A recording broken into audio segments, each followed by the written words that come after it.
नमस्कार साथियों, स्वागत है आप सभी का आपके अपने प्यारे चैनल एग्जाम विद अशोक पर। आशा करते हैं कि आप लोग स्वस्थ हैं और तैयारी को बहुत बढ़िया से कर रहे होंगे।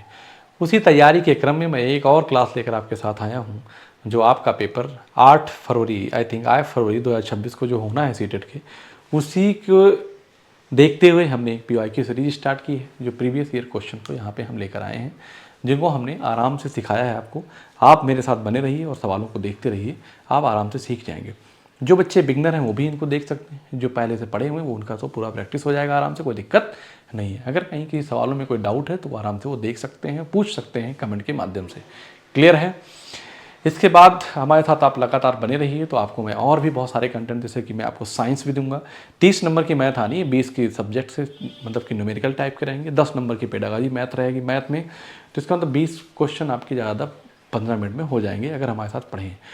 अलग से आपको बाद में प्लेलिस्ट बना के मैं पेडागॉजी की भी दे दूंगा, मैथ्स पेडागॉजी भी आपकी वहीं से हो जाएगी। ठीक है, साइंस भी मतलब आपको यहाँ पे सीटेट के लिए मैथ और साइंस बढ़िया मिलने वाला है, कोई दिक्कत नहीं है। इसका मतलब 60 नंबर के पेपर की तैयारी मैं कराऊंगा, और 60 नंबर बहुत रोल करता है, क्योंकि जो साइंस स्ट्रीम से होते हैं वो बच्चे क्वेश्चन कर नहीं पाते हैं, उसमें कुछ सोचने कहने की कोई ज़रूरत नहीं है। तो हम यहाँ से बहुत आराम से सवालों को करेंगे। कापी और पेन लेकर बैठिए, कंसेप्ट नोट करिए, उसके बाद उनको लर्न करिए। अगर आप कंसेप्ट नोट नहीं करते हैं तो चीज़ें बेटा भूल जाती हैं, टाइम के बाद 2 से 3 दिन बाद ऐसे भूल जाएंगे, तो फिर आप कहोगे कुछ पता नहीं है, कुछ सब कुछ बेकार हो जाएगा। क्लियर है? तो इसलिए क्या करना है, कॉपी और पेन लेकर बैठना है, और जो भी चीज़ बताई जाएगी जो आपको लगेगा कि इंपॉर्टेंट, उसको नोट कर लीजिए। ठीक है ना? तो आज का सेशन का पहला क्वेश्चन जो हमारा है, देखिए क्या है। ये बहुत बढ़िया क्वेश्चन, खूब पूछा जाता है। किसी बहुफलकों की फलकों एफ किनारों ई और शीर्ष बी की संख्याएं क्रमशः 15 हैं, तब 2f+3 - 40n का मान क्या होगा। इसका मतलब क्या है आपको पता है? यहाँ से आपसे क्या क्या पूछा है। f यहाँ दिया है और e दे रखा है, b का मान नहीं दिया। लेकिन एक बात बता देता हूँ मैं, ये होता क्या है बेटा। मैं कौन सी पेन, ये वाली लेता हूँ। ठीक है, चलो। अगर एक, ठीक है, यहाँ पे मैं बात करूँ अगर कि एक घनाभ बना दूँ ऐसे, आप कहेंगे यस सर बना दीजिए। अगर मैं एक घनाभ बनाता हूँ, ठीक, तो ये L है, ये B है, और ये क्या है, H है। ठीक, तो आप जब भी किसी कमरे में, एग्ज़ाम हॉल में जब बैठते हैं वहाँ पे, तो आप देखते हैं कितने साइड्स हैं। तो साइड्स टोटल कितने रहेंगे, आप कॉर्नर कितने हैं, 4 नीचे 4 ऊपर 8 साइड्स, 4 नीचे 4 ऊपर, चारों तरफ से 4 4 8, ठीक, और 4 नीचे की तरफ 12 हो जाएंगी। इसका मतलब है कि किसी घनाभ में, क्यूबॉइड शेप में, वर्टेक्स कितने होते हैं, 8 होते हैं। एजेस कितने होती हैं, वो 12 होते हैं। ठीक है ना? और फेसेस कितने होते हैं, सतह, तो हम कहेंगे 6 होती। इस बात को याद रखने का कि ये क्या है, ये सतह है। ये मैंने क्या लिखा, किनारा लिखा, और मैंने ये क्या लिखा, शीर्ष। ये बात आपको पता होनी चाहिए। यहीं से एक फार्मूला निकल के आ जाता है कि E+2 = F+B। आप कहेंगे यस सर, E+2 = F+B। बताओ भाई, ठीक है ना? आप कहेंगे यस सर, ये तो बढ़िया है भाई। इसका मतलब हुआ क्या कि किसी बहुफलकों की फलकों F किनारों E और B की संख्याएं क्रमशः 7 15 x हैं। ठीक, तब 2f+3 - 41 का मान ज्ञात कीजिए। तो अगर आप क्या सोचेंगे कि डायरेक्ट मान यहाँ पे रख दूँ, 7 दूनी 14 और 15 45, ठीक है ना? तो f की वैल्यू कितना है जरा बताओ तो बेटा। आप कहोगे सर f दिया है 7, ठीक है, और e दिया है कितना, 15 दिया है, और v कितना दिया है, x दिया है। मुझे नहीं लगता कि कहीं पे ये इसका कोई रोल है, इस b का कहीं रोल है क्या? अगर आप b निकालना भी चाहो तो फार्मूले से रखोगे, तो फार्मूला क्या होता है, अभी देखो मैंने लिखा है कि E+2 = F+B। तो E कितना है, 15 है, प्लस 2 है, F कितना है, 7 है, तो B कितना हो जाएगा, 10 हो जाएगा। चूंकि ये और ये क्या होते हैं, बराबर होते हैं, तो यहाँ से जो x लिखा है ना बेटा, यहीं पे मैंने क्या निकाल लिया, वो 10 निकाल लिया। क्या निकाल लिया, 10 निकाल। आई होप कि ये थोड़ा सा शायद मिसप्रिंट टाइपिंग हुई है, क्योंकि यहाँ पे एफ और ई नहीं होगा, यहाँ पे एक्स लिखा होगा, ठीक है ना। चलो वैल्यू पुट करके देखते हैं, क्योंकि ये लिखा होगा मेरे हिसाब से 2x minus plus 3e, sorry minus plus 3, अच्छा नहीं लिखा होगा, चलो खैर कोई बात नहीं, देखता हूँ आंसर। तो 7 f की वैल्यू क्या, 7, 2 गुणे 7 कितना हो जाएगा 14 प्लस 3 15 3 45 माइनस 41, तो 45 से 41 जाएगा, 4 बड़े 14 4 18, तो 18 आ गया। इसका मतलब बेटा आपको कहीं ज़रूरत नहीं थी, एक्स का कहीं मान कुछ है ही नहीं है, निकालना ही नहीं था, एक्स का मान कहीं निकालना ही नहीं था, ठीक है ना। क्लियर है ना, समझ में आया कि नहीं आया। इसका मतलब जो दिया है ना, अगर वी दिया ही नहीं है, कह रहा वी क्या है, उसका जो वर्टेक्स एक्स है उसका कहीं रोल ही नहीं इसमें, क्योंकि एफ और ई से हमारा वैल्यू निकल गया, तो 18 मेरा आंसर हो जाएगा। क्लियर है बात कि नहीं। चलते हैं अगले सवाल पर। दो संख्याओं का अनुपात 3:7 है, उनका एलसीएम 630 है, इन संख्याओं के एलसीएम और एचसीएफ का योग क्या होगा। आपको पता है कि आंसर जो कुछ भी होगा कराए कि एलसीएम और एचसीएफ का योग क्या होगा। आप कहेंगे मेरी बात, एलसीएम कितना दिया है बेटा 630 दिया है, एचसीएफ कितना होगा, तो जो कुछ होगा उस 630 से बड़ा होगा, तो ये कहाँ आ जाएगा, ये कहाँ आ जाएगा, इसका तो ये आंसर हो गया, बात खत्म। मुझे आगे कुछ निकालने की जरूरत नहीं है, ऐसा ऑप्शन सेट था। क्यों, क्योंकि जो कुछ भी होगा 630 से बड़ा आंसर होगा, ये 300 ये 30 है, ये 600 है, 660 एक ही बड़ा है 630 से, ये आंसर हो जाएगा, आगे लगाने की ज़रूरत नहीं है। अगर लगाना भी चाहो तो फिर कैसे लगाओगे। आपको पता है कि कोई नंबर लिखा होता है तो उसके साथ एचसीएफ मल्टीप्लाई में होता है, तो मैं कहूँगा h इंटू 7 3 जा 21 कहेंगे आप, और यहाँ पे क्या लिखेंगे 630, 21 3 63, तो कितना आ जाएगा 30 आ जाएगा। देखो 30 आया तो भी तो है 30, तो क्या हो गया 660 हो गया। आप कहेंगे यस सर। बताओ आया कि नहीं आया, आया। आगे चलते हैं।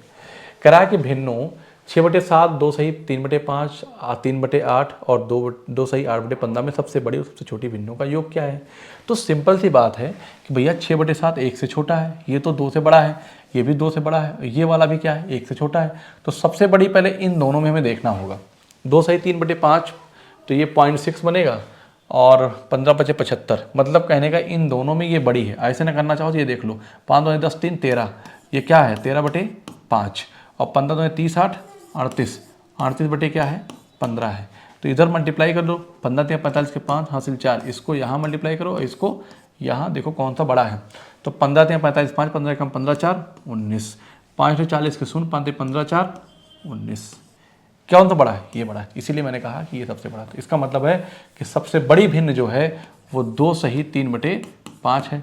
और आपको पता है कि 3/8 और 6/7 में छोटा कौन है भैया 3/8 है, मतलब यहाँ पे 7 में से 6 मिला और 8 में से 3 मिला है, ठीक है। सबसे छोटी भिन्न कौन सी, ये है।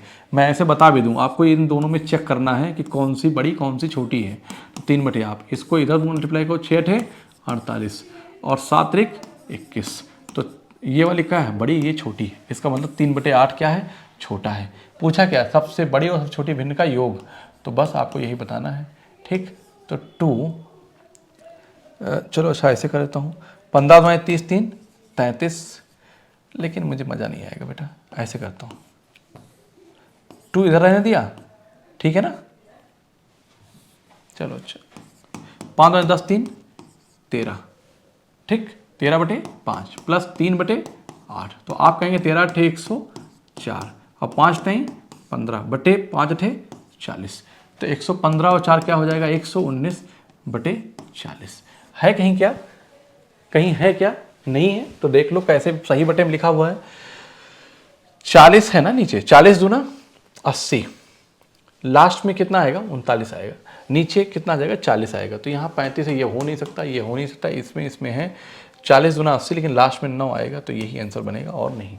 समझ में आया कि नहीं आया, कुछ है क्या, नहीं है, कुछ भी इसमें नहीं है, ठीक। आगे चलते हैं। 1 और 500 की भी ऐसी कितनी प्राकृतिक संख्याएं हैं जो संख्याओं 3 5 7 व प्रत्येक से भाज्य है। तो मैं कहूँगा कि पहले उनका एलसीएम ले लो बेटा। 3 5 7 का जब एलसीएम लेंगे तो आपको पता है कि तीनों अभाज्य संख्याएं हैं, तो इनका एलसीएम इनका प्रोडक्ट होगा, मतलब इनका गुणा होगा, तो 3 × 5 = 15 15 7 105। आप कहेंगे यस, इसका मतलब है कि 1 के बाद जो पहला नंबर होगा वो क्या होगा, जो इन तीनों नंबर से डिवाइड होगा 105 होगा, ठीक है ना। 105 से करेंगे आगे तो जो कितना हो जाएगा बेटा 210 आ जाएगा, ठीक है। और इधर बात करूंगा तो कितना हो जाएगा 315 आ जाएगा, और ये कितना हो जाएगा 460 आ जाएगा। आप कहेंगे सर यस सर यही होगा, ठीक है ना, सॉरी 20 आ जाएगा, 420 आ जाएगा। क्लियर। इसका मतलब है ये है कि 1 से 500 के बीच ऐसी कितनी संख्याएं हैं कि जो 3, 5 और 7 से प्रत्येक से भाज्य हैं। तो ये क्लियर। तो 1, 2, 3, 4 कितनी संख्या है, 4 है। आप इनका एलसीएम ले लीजिए, एलसीएम से पहाड़ा पढ़ते चलेंगे, खत्म सवाल, आगे आते हैं। अब ऐसे सवालों को क्या करेंगे, कुछ नहीं, फिर पेपर में हर बार आता है। तो यहाँ पे एक ब्रेकेट लगा होता है, बॉडमास रूल लगा देते हैं। तो सबसे पहले हम लोग वही करेंगे जहाँ डिवीज़न लिखा हुआ है, ठीक है ना, जहाँ पे डिवीज़न है। तो हालांकि ये मुझे पता है कि ये जो 52 लिखा है ना, 52 गुणे 3 और डिवाइड बाई 4 है बेटा, प्लस ये 21 21 441, 7 से डिवाइड करेंगे तो कितना आ जाएगा, 7 3 21 3 और 3 गुणे 3 हो जाएगा यहाँ पे, प्लस 5 माइनस 8 से इसको कट करेंगे तो 4 जाएगा, माइनस 4 गुणे 12। क्या आप इस बात से एग्री हैं? आप कहेंगे यस सर। 4 13 52, 13 3 39, ठीक है, प्लस 3 त्रिक्का 9 प्लस 5 माइनस 48। आप कहेंगे यस सर। 39 और 9 48 होगा, ये कट जाएगा तो क्या बचा, 5, सिर्फ और सिर्फ 5 बचा। यही आपका आंसर हो जाएगा।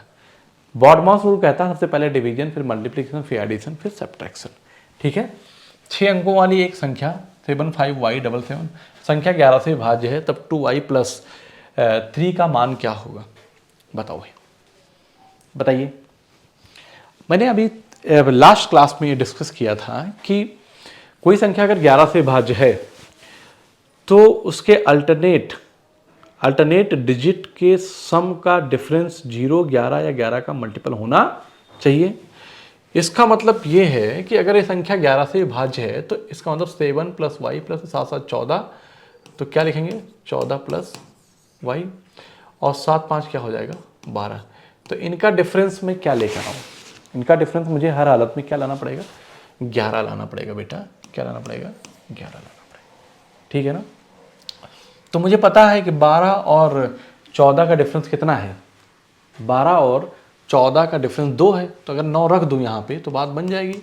आप कहेंगे सर कैसे, 14 6 20 3 23, 23 में से 12 गया 11 आ जाएगा। इसका मतलब y की वैल्यू में क्या रख दूँ, 9 रख दूँ। तो यहीं पे बस 9 हो गया, तो 2 गुणे 9 प्लस 3, तो 9 दूनी 18 और 18 3 कितना हो गया 21। यही आपका आंसर बन जाएगा। आप कहेंगे यस सर। बताओ समझ में आया कि नहीं। अरे भाई आप 0 तो ला नहीं सकते क्योंकि ऑलरेडी ये नंबर बड़ा है। क्या है, बड़ा है।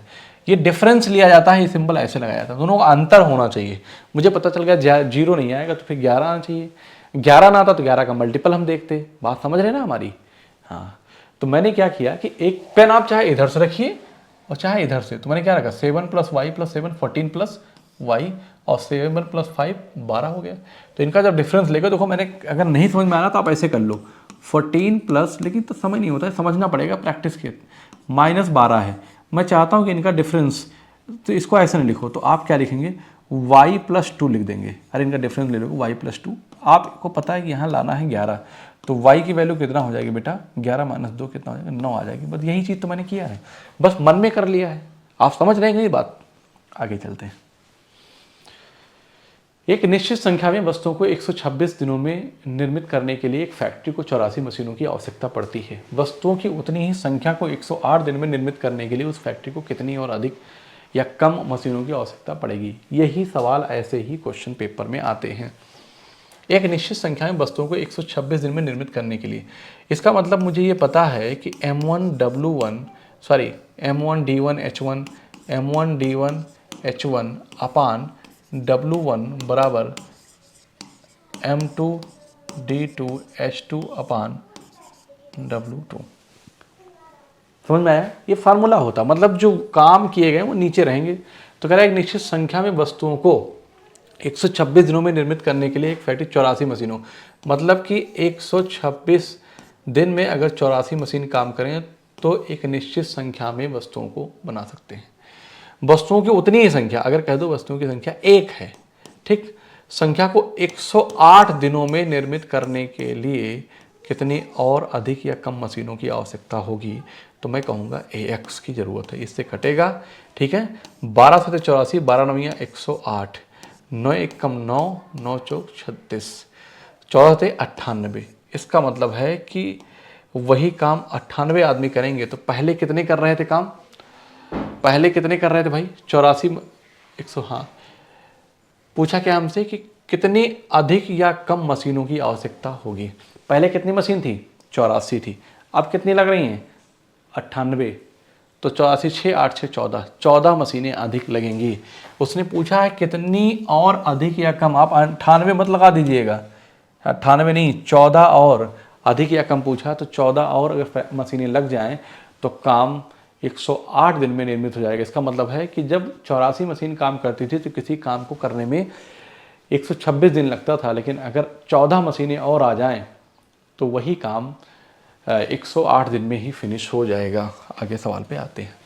संख्या 450, 825 और 675 के एलसीएम और एचसीएफ का अंतर बताओ।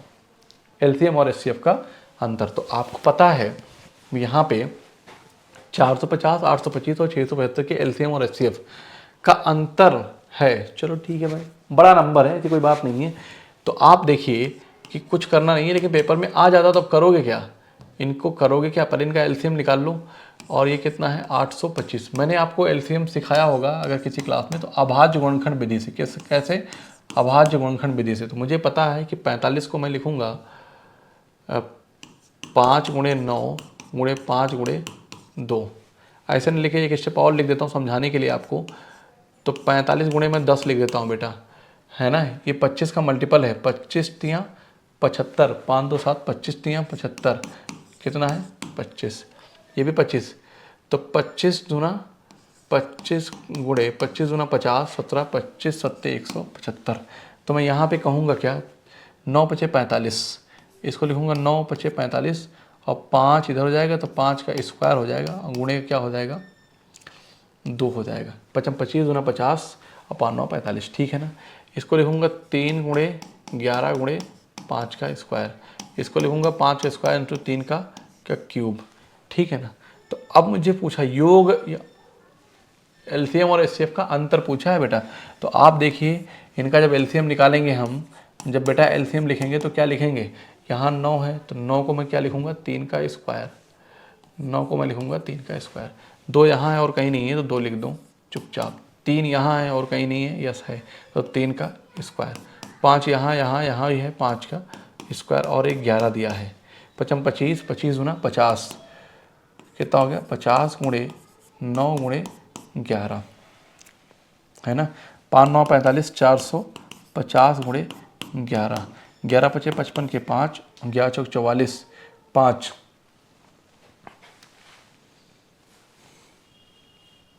ठीक है।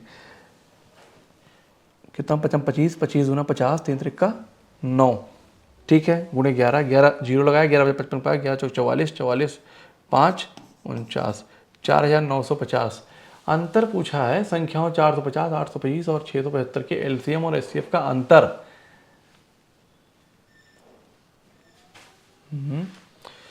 सही किया, 9 45 गुणे 10, तो 9 पचे 45, हाँ इधर के 5 इधर आ गया, स्क्वायर हो गया, 3 त्रिक का 9,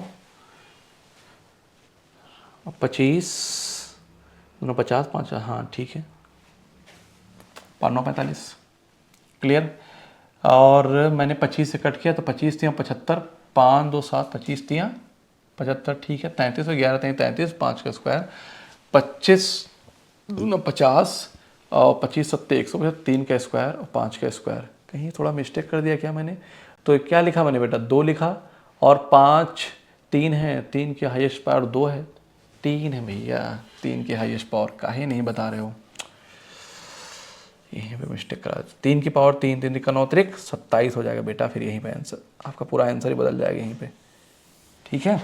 3 त्रिक का 9 त्रिक 27 गुणे कितना हो जाएगा, 11। अरे भाई 25 गुना 50 गुणे 27 गुणे 11, तो मैं कुछ नहीं करूँगा, ये 50 ऐसे लिखाने दूंगा, इसके साथ मैं 77 के साथ 11 गुना 22 7 29, तो मैं इससे मल्टीप्लाई करूँगा तो ये 0 है, वो लगेगा। 5 से 35 के 5, हाथ से 3, 5 9 45, 3 48 के 8, हाथ से 4, 5 2 10 4 14, 14 850। अब आगे सब नंबर 14 850 हैं, ठीक है ना।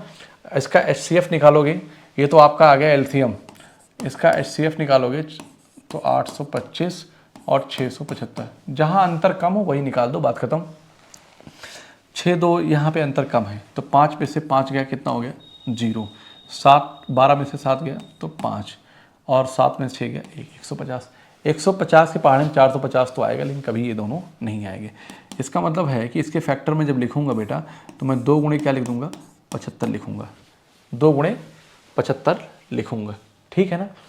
अब आप देखिए कि अगर कोई नंबर 75 का मल्टीपल है तो 25 3 75, वो नंबर 25 और 3 दोनों से कटेगा, तो 25 से दोनों कट रहा है, 7 5 12 6 18, और 5 2 7 8 15, 3 से भी कट जा रहा है, 25 से भी कट रहा है। इसको देख लो 25 से, बस 25 से कम 25 और 20, 25 अटे 200, इसका मतलब 75 इसका क्या होगा बेटा, इसका 75 क्या आएगा, HCF आएगा। तो यही 75 क्या करेंगे हम यहाँ से घटा देंगे। अंतर पूछा है ना, 10 में से 5 गया 5, और 14 में से 7 गया 7, तो 14 775 आ जाएगा। है कहीं, यस है, यही समझ में आया कि नहीं आया। मैंने यहाँ पे अभाज्य गुणनखंड विधि से निकाल दिया है, अभाज्य गुणनखंड विधि से। यहाँ पे HCF हमने डिफरेंस मेथड से निकाला है। किससे, डिफरेंस मेथड से, मतलब कि अंतर विधि कहते हैं, जो अंतर विधि से मैंने HCF को निकाला है। बताओ भाई समझ में आया कि नहीं आया। आप कहेंगे इस अगले सवाल पे आते हैं। कह रहा है कि यदि x इक्वल टू इतना, y इक्वल टू इतना, तो x प्लस वाई का व्युत्क्रम क्या होगा। x प्लस वाई का मतलब जो कुछ भी आएगा उसको पलट देंगे भाई, तो समझो बस, जो कुछ भी आएगा वो पलट देंगे। तो यहाँ x की वैल्यू कितना है 4/7, और y की वैल्यू -11/15 दिया है। तो 15 चौको 60, माइनस का कितना हो जाएगा 77/15 7 105। तो यहाँ क्या हो जाएगा -17/105। हमने क्या कहा था, पलट जाएगा, तो 105 बटे, ये माइनस लगा रहेगा, 105/17 आ जाएगा। कहीं है क्या, कहीं है क्या, आप कहेंगे यस सर, माइनस का 105/17, देखो है ना। व्युत्क्रम का मतलब होता है उल्टा, आप x प्लस वाई सिंपली निकाल लो, जैसी वैल्यू दे रखी है, फिर उसको क्या करो, उसको पलट दो, व्युत्क्रम आ जाएगा x पर, ठीक है। अगले सवाल पे आते हैं, और हमारा आज का लास्ट क्वेश्चन है ये, ठीक है। यहाँ पे देखिए, तो 1 डिवाइड बाई 3 और 6 2 8, कैसे करेंगे इस बात को पहले बता देता हूँ।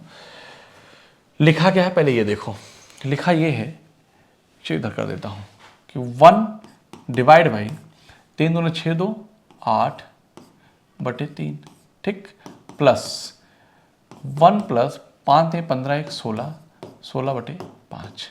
कोई दिक्कत, आप कहेंगे नो सर, ये तो भी हम लिख ही रहे हैं बस।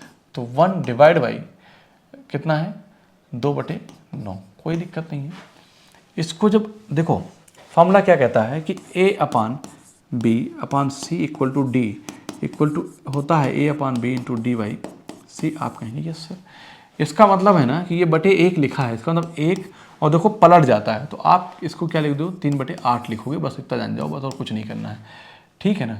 ये भी डिवाइड में है, प्लस नहीं है बेटा, क्या है डिवाइड में है, 1 डिवाइड बाई, तो ये कैसे हो जाएगा, पलट जाएगा, तो 5 ऊपर चला जाएगा, 16 नीचे आ जाएगा, प्लस 9 बटे कितना आ जाएगा 2 आ जाएगा, पलट जाएगा, ठीक। तो इस 1 का कोई मतलब है क्या, नहीं है। 8 16 और 2 का एलसीएम कितना आ जाएगा 16 आ जाएगा। तो यहाँ पे 2 से मल्टीप्लाई करूँगा, 2 से ऊपर नीचे, और यहाँ पे 8 से ऊपर नीचे मल्टीप्लाई करूँगा, तो मैं कहूँगा कि 3 9 6/16 प्लस 5/16 प्लस 72/16, 72 6 78 2 80 3 83, 80 3 83, 83 बटे क्या आ गया 16, 16 पंचे 80, और 16 दूना 32 होता, 16 एकम 16 जाएगा। तो 5 पॉइंट है ना, इस बात को ध्यान देना पड़ेगा। 16 पंचे 80, 3 बचा 30 हो गया, 16 एकम 16, तो 5.1, हाँ 16 एकम 16, 30 है ना 14, 16 7 112, 16 8 128, तो 1 8 जाएगा, 7 नहीं जाएगा। कितना नियरेस्ट दे दिया है 5.18। तो आशा करते हैं कि आपको समझ में आया होगा और अच्छा भी लगा होगा। मिलेंगे अगली क्लास में इसी PYQ सीरीज के साथ, जब तक पूरी PYQ सीरीज खत्म नहीं हो जाती। तो आज के लिए इतना ही, मिलते हैं फिर अगली क्लास में, ठीक है। जय हिंद साथियों।